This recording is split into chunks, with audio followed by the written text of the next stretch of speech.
बहुजनांच्या परखड विचारांचे मंथन. रिपब्लिकन वार्ता.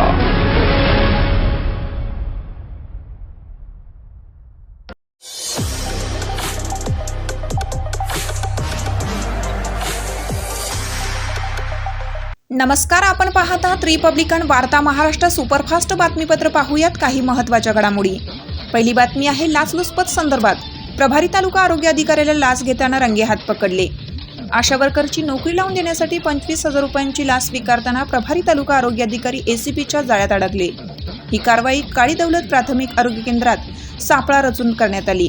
महागाव तालुक्यातील माळवागत येथील एका महिलेला आशा वर्कर पदाची जागा भरण्यात येणार असून त्या जागेवर तुमची निवड करतोय त्याकरिता प्रभारी तालुका आरोग्य अधिकारी डॉक्टर नरेंद्र आडे यांनी 1 लाख रुपयांची मागणी केली होती. सदर महिलेने आपली पात्रता असतानाही आपल्याला पैशाची मागणी करत असल्याने याची तक्रार लाचलुचपत प्रतिबंधक विभागाकडे केली. लाचलुचपत प्रतिबंधक विभागाच्या पथकाने आज दिनांक 21 जानेवारी 2024 रोजी 4:30 वाजण्याच्या दरम्यान काळी दौलत येथील प्राथमिक आरोग्य केंद्रात सापळा लावून नोकरी लावून देण्यासाठी मागणी केलेले पैसे स्वीकारताना प्रभारी तालुका आरोग्य अधिकारी डॉक्टर नरेंद्र आडे यांना रंगेहात पकडून ताब्यात घेण्यात आले.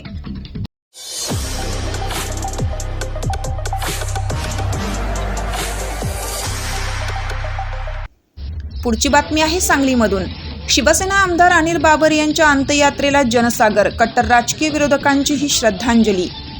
मुख्यमंत्री एकनाथ शिंदे यांचे खंदे समर्थक मानले जाणारे शिवसेना आमदार अनिल बाबर यांचे निधन झालं.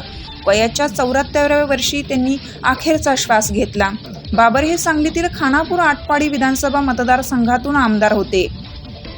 बाबर यांचे कट्टर विरोधक मानले जाणारे राष्ट्रवादी काँग्रेसच्या शरद पवार गटातील माजी आमदार सदाशिव पाटील यांनी अनिल बाबर यांना श्रद्धांजली वाहिली आहे. शिवसेना आमदार अनिल बाबर यांच्या जाण्याने सांगली जिल्ह्यात राजकीय पोकळी निर्माण झाली आहे. तालुक्याच्या विकासामध्ये अनिल बाबर यांचं मोठं योगदान आहे. तालुक्याचे विधायक नेतृत्व हरपलं असून मतदारसंघातील पाणी पोहोचवण्याचं स्वप्न पूर्ण करण्यासाठी आम्ही सर्वजण मिळून प्रयत्न करू, अशा भावना सदाशिव पाटील यांनी यावेळी व्यक्त केल्या.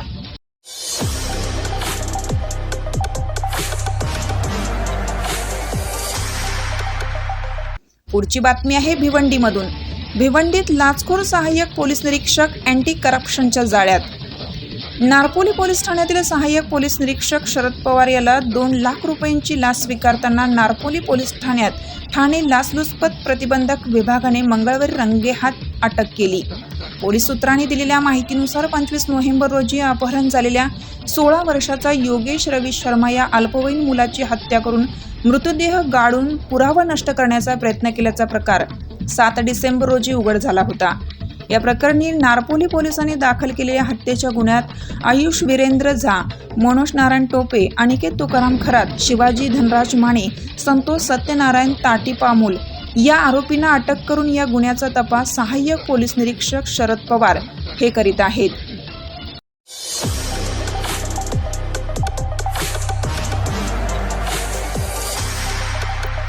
पुढची बातमी आहे नाशिकमधून.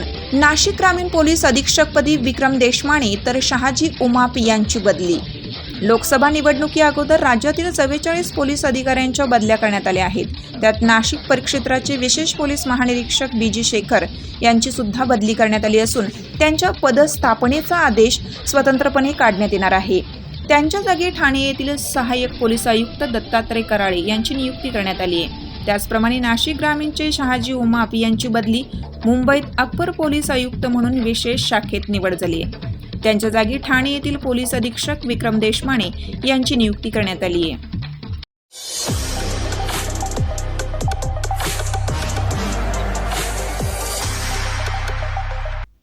पुढची बातमी आहे नाशिकमधून. नाशिकमध्ये एकाच वेळी 14 ठिकाणी आयकर विभागाच्या धाडी. नाशिकमधील काही बांधकाम व्यावसायिकांनी सरकारी ठेकेदारांची कार्यालये तसेच घरावर आयकर विभागाने धाडी टाकलेत.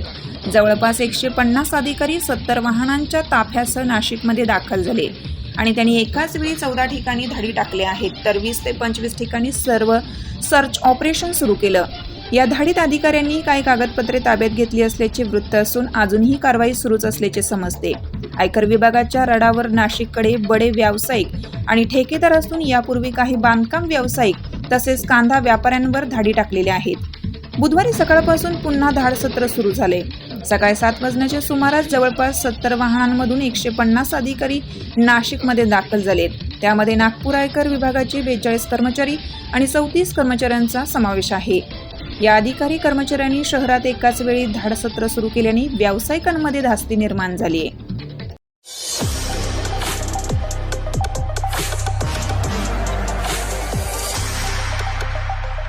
पुढची बातमी आहे मुंबईमधून. तोपर्यंत वंचितांचा समावेश मवियात झालाय हे मानणार नाही, प्रकाश आंबेडकर. भाजप सरकार देशासाठी घातक आहे, त्यामुळे आपला इगो किंवा भाजप RSSचं सरकार न येणं यात आमचे प्राधान्य भाजपाचं सरकार न येणं यासाठी आहे. महाविकास आघाडीने जे पत्र काढलं त्यात नाना पटोलेंची ही सही आहे. नाना पटोलेंना किती अधिकार आहेत हे माहीत नाही. काँग्रेसच्या वरिष्ठांनी यावर स्पष्टीकरण द्यावं. आघाडीत बोलणी करण्याचे अधिकार अशोक चव्हाण, बाळासाहेब थोरातांना दिलेत. त्यामुळे या दोघांपैकी कुणाचीही सही नाही. त्यामुळे अजून तरी वंचित बहुजन आघाडीचा समावेश महाविकास आघाडीत झालाय हे मानायला मी तयार नाही, असं विधान प्रकाश आंबेडकर यांनी केलं आहे. प्रकाश आंबेडकर म्हणाले की काँग्रेस, राष्ट्रवादी आणि शिवसेना यांच्यासाठी त्या पत्राला किंमत आहे. अद्याप महाविकास आघाडीत कुठल्याही जागा वाटपाचा फॉर्म्युला ठरलेला नाही. हवेत पतंग उडवल्यासारखी यांची चर्चा होते.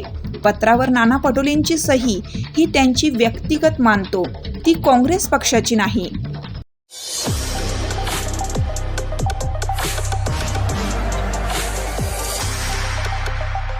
पुढची बातमी आहे पूर्णामधून.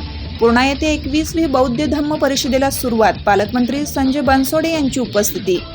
परभणी जिल्ह्यातील पूर्णा शहरात डॉक्टर B.R. आंबेडकर स्मारक व बौद्ध विहार समिती पूर्णा आणि भदंत उपाली थोरो यांच्या 41व्या स्मृतिदिनानिमित्त बौद्ध धम्म परिषदेचे पूर्णा येथे आयोजन करण्यात आलं आहे. या धम्म परिषदेस परभणी जिल्ह्याचे पालकमंत्री अजय बनसोडे यांच्या हस्ते बौद्ध विहाराच्या अजिंठा वेरूळ कमानीचे लोकार्पण सोहळा संपन्न झाला. या प्रसंगी गंगाखेड विधानसभा मतदारसंघाचे आमदार डॉक्टर रत्नाकर गुट्टे यांची उपस्थिती होती.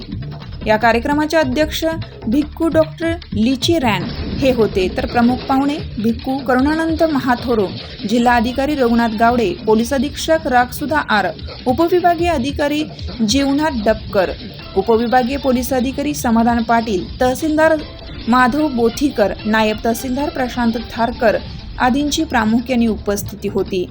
यावेळी धम्म परिषदेला भदंत डॉक्टर उपगुप्त महाथोरो संबोधित करताना म्हणाले की जगाला शांतता संदेश देणारे तथागत भगवान गौतम बुद्ध यांचे विचार संपूर्ण मानवजातीला योग्य दिशा देणारे असून ते अंगीकारल्यास आयुष्याचे सोने झाल्याशिवाय राहणार नाही.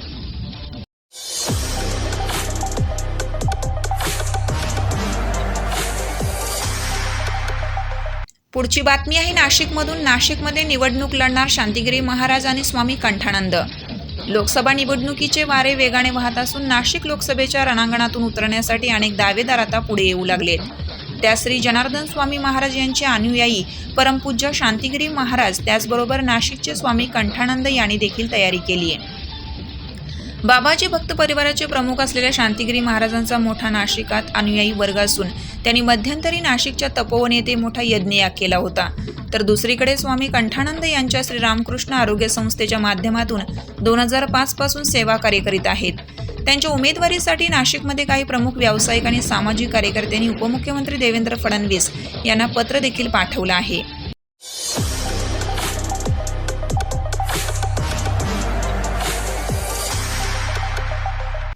पुढची बातमी आहे यवतमाळमधून.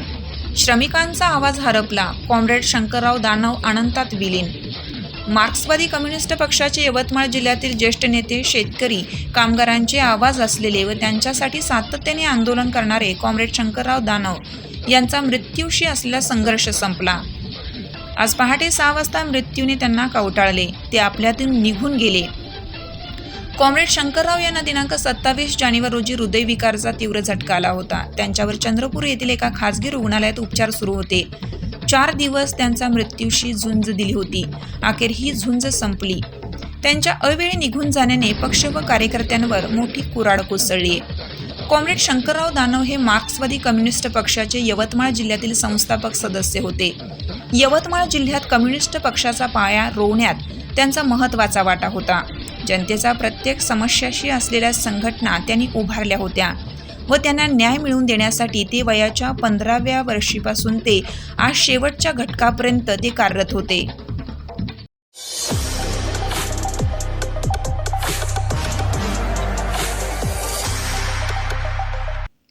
पुढची बातमी आहे मुंबईहून. हिम्मत असेल तर मंडल कमिशनला आव्हान द्यावं. भुजबळांचं जरांगे पाटलांना ओपन चॅलेंज. मराठा समाजाला कुणबी दाखले देऊन मागच्या दाराने ओबीसी आरक्षणात घुसवण्यात आले. त्यामुळे आमचं आरक्षण हळूहळू संपुष्टात येईल. आमचं म्हणणं होतं की मराठा समाजाला आरक्षण द्या, पण ते वेगळं द्या. परंतु झुंडशाहीच्या पुढे नमतं घेऊन मागच्या दाराने लाखो दाखले देण्याचं काम सुरू केले. आता आरोप करून आता न्यायालयीन लढा लढण्याचा इरादा मंत्री ओबीसी नेते छगन भुजबळ यांनी बोलून दाखवला. सगळे सोयरे वगैरे प्रकरणामुळे ओबीसी भटके विमुक्त मंडळींचं आरक्षण संपुष्टात येते. आमच्या पुढे पर्याय काय? आमच्या आमदार खासदारांनी कैफियत मांडणं, कोर्टापुढे जाऊन आम्ही आमची कैफियत मांडणं, रॅली मोर्चे काढून लोकांची जागृती करणं आणि त्याद्वारे आम्ही आमचं म्हणणं मांडणं. संकटाच्या विरुद्ध लढण्यासाठी आम्ही विविध आयुधे वापरतो आहोत, असं भुजबळ म्हणाले. ते मुंबईत बोलत होते. तर या होत्या आजच्या काही महत्त्वाच्या घडामोडी. पुन्हा भेटूया रिपब्लिकन वार्ता महाराष्ट्र सुपरफास्ट बातमीपत्रात नवीन अपडेट न्यूजसह. तोपर्यंत तुम्ही पाहत रहा रिपब्लिकन वार्ता महाराष्ट्र. आमच्या यूट्यूब चॅनेलला सबस्क्राईब करा आणि बेल आयकॉनला नक्की प्रेस करा. Subscribe now and press the bell icon. Never miss an update.